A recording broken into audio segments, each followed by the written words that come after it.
The story is told of a certain philosopher. His name was Zeus. When this philosopher was dying, he started to cry. And his disciples said to him, "You are a philosopher, and you ought to be happy that you are dying because you are going to a better world. Why are you crying? Are you crying because you didn't live like Moses?" That is the question they put to him.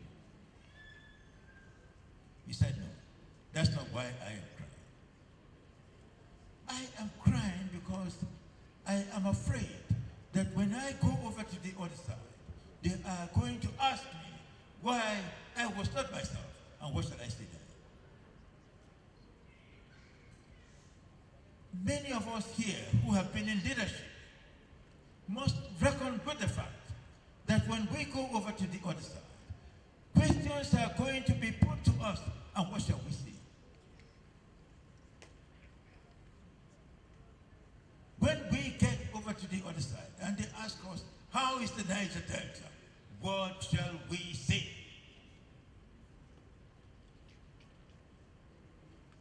And as I brood over that matter now, I think that I should begin to cry. But there's no room for despair. Our land is special. Our land is fruitful.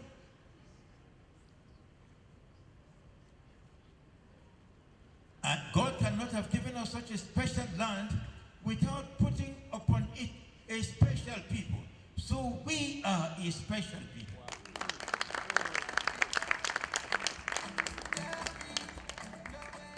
We're hardworking. We're intelligent. We're patient. We're God-fearing. And that is why we continue to survive. Otherwise, we would long since have been assimilated.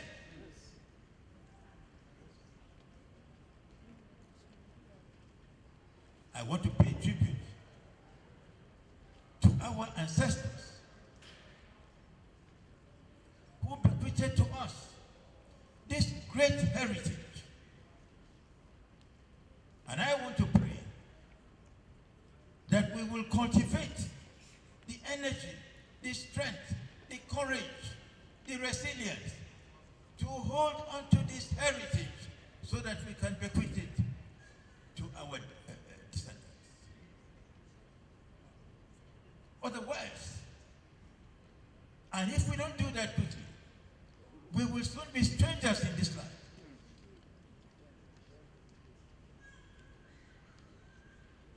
It's not far-fetched. So I appeal to the governors, to our governors, to embark upon policies and programs that will enable the people of that area to be self-reliant. We are not self-reliant. We have not put to the best use even the pretenses that have fallen to us from the table of the federal government. Even that we have not put to the best use.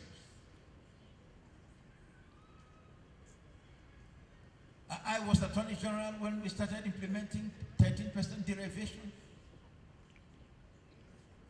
And we imagined at that time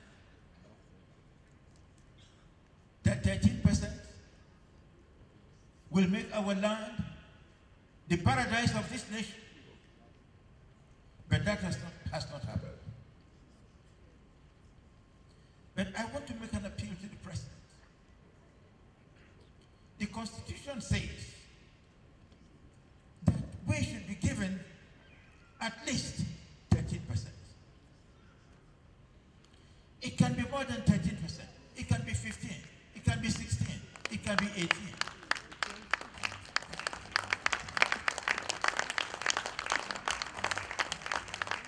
The decision as to what it should be lies with the president, particularly, and with the National Assembly. We don't have to go too far to make it bigger than it is. Constitution says at least 13%. So, Mr. President, I appeal to you to make it bigger than it is. Make it 21%.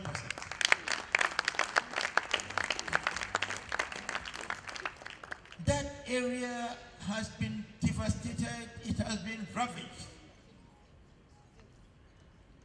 We had the poetry that was right here. The government must intervene. The president must do something. The onus is upon him.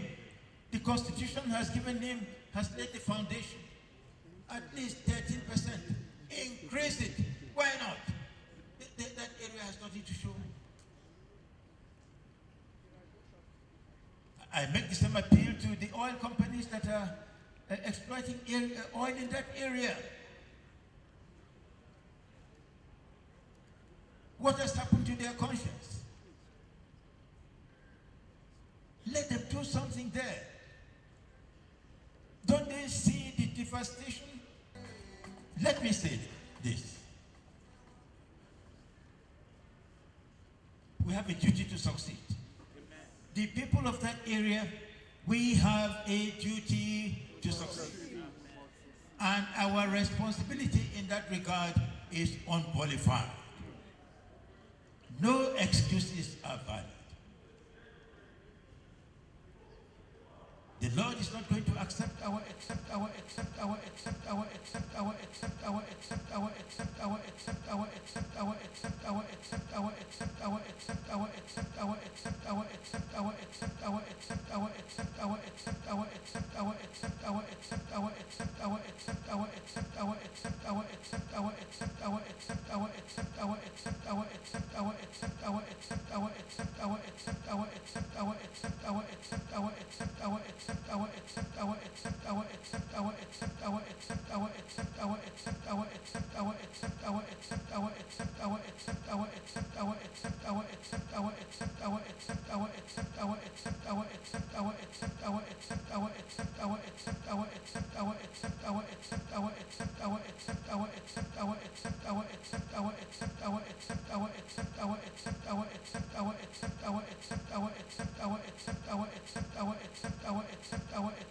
And I wish finally to appeal to President Tinubu that said, let him go down in history as the president who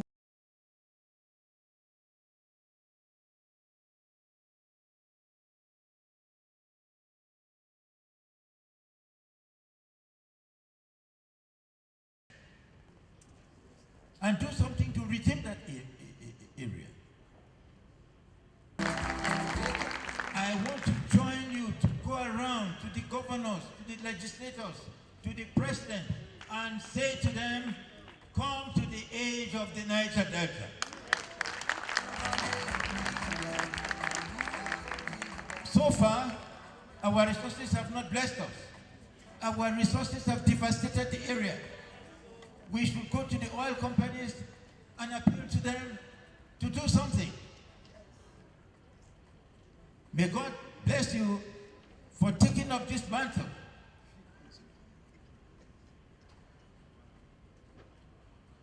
God sees the heart. Mostly is again and again in the course of their wandering in the wilderness, he said to them, the Lord knows of your wandering in this wilderness these 40 years. The Lord knows of our wandering in this Niger Delta. The calamities that are befalling us, the Lord knows. Let us take the first step. Because he says that if we take the first step towards him, he will take 10 towards us. We have always been one, historically. Yeah, because by the dint of geography and the fact that the diverse ethnic groups, about 70 different to about 100 different ethnic groups, we've lived together for centuries, for thousands of years. So we are one people, and in our blood lies the commonality of our area.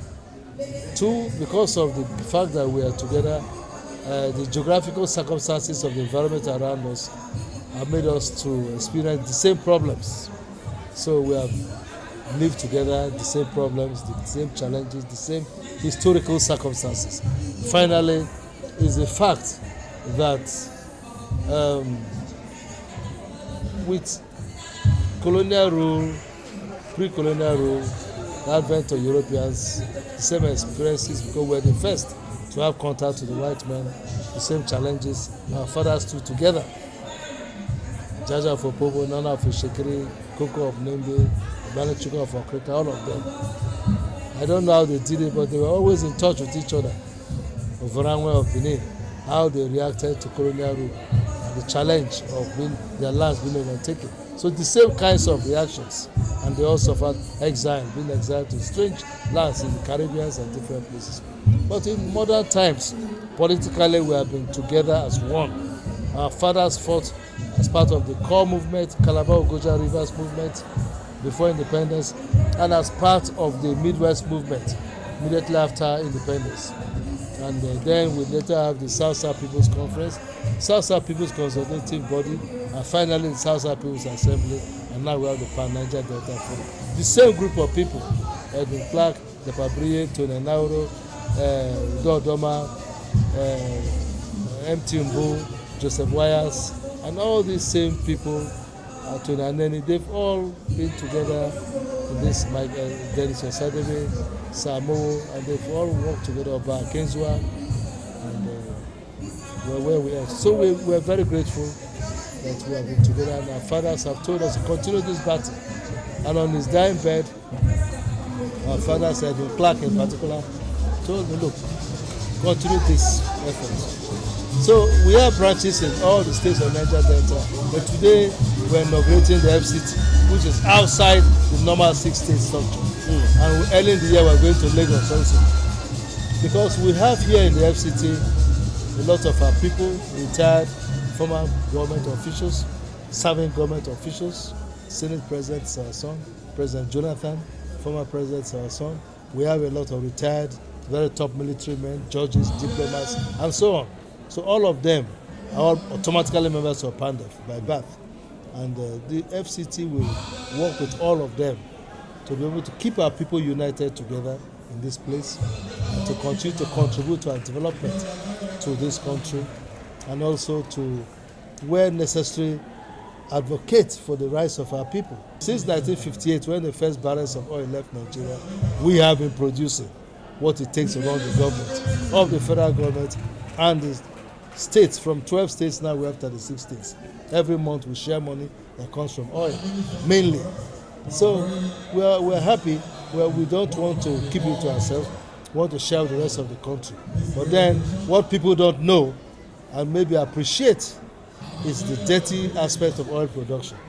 Because of low regulation and low technology in the past, our environment in most of our places is totally despoiled, totally damaged. You can't, like the poem we had, you can't go to the farm, and then the yam that used to grow to up to maybe about a quarter of a meter, now that yam is just about some few centimeters. So the same thing, our rivers are there, and people are facing the rivers and waiting for ice fish. You know, the contradiction is unbelievable. I grew up in the village, and when we used to be small, when you are bathing, the fish is struggling with you. For the soap, the foam of the soap, the fish will be struggling to eat it from you. Today, people from our communities wait and are watching when refrigerated fish or ice fish will come, because the oil has made the fish run away. So what I'm trying to say is that there are issues that we still have to continue. And we have to keep making Nigerians understand that we're not just noisemakers. It's because we have found ourselves in a situation where our contribution to the country has really impacted very negatively on our people. And we hope, but there's understanding coming up. Chief Kanu Agabi has raised the point for Mr. President to ponder about that. Let President Tinubu be the president that will go down in the history of Nigeria as a president that changed the lot of the Niger Delta. I agree with Chief Kanu Agabi, cannot agree more with him, because there are serious issues of the Niger Delta. NDDC is there, We are very satisfied with MD and his board. They are working very well at the management. There are other bodies, but there's still a lot to be done, and that's why we keep talking for people to understand us. So today, this inauguration, we work together with the FCT chapter from the national for them to continue to play that role. We call on our people in the National Assembly. We call on all Nigerians in the National Assembly and the federal government to realize that Niger Delta remains. We are not saying we are superior to other people of the country, no, not at all. But we are a people that our contribution to this country has really hurt us. And the Constitution says not less than 13%, as Chief Kanu Agabi said. Not less than 13% does not mean that it cannot be more than 13%. So we are confident. President Tinubu is our in-law, his wife is our daughter, and we know that he will continue to do his best for the Niger Delta.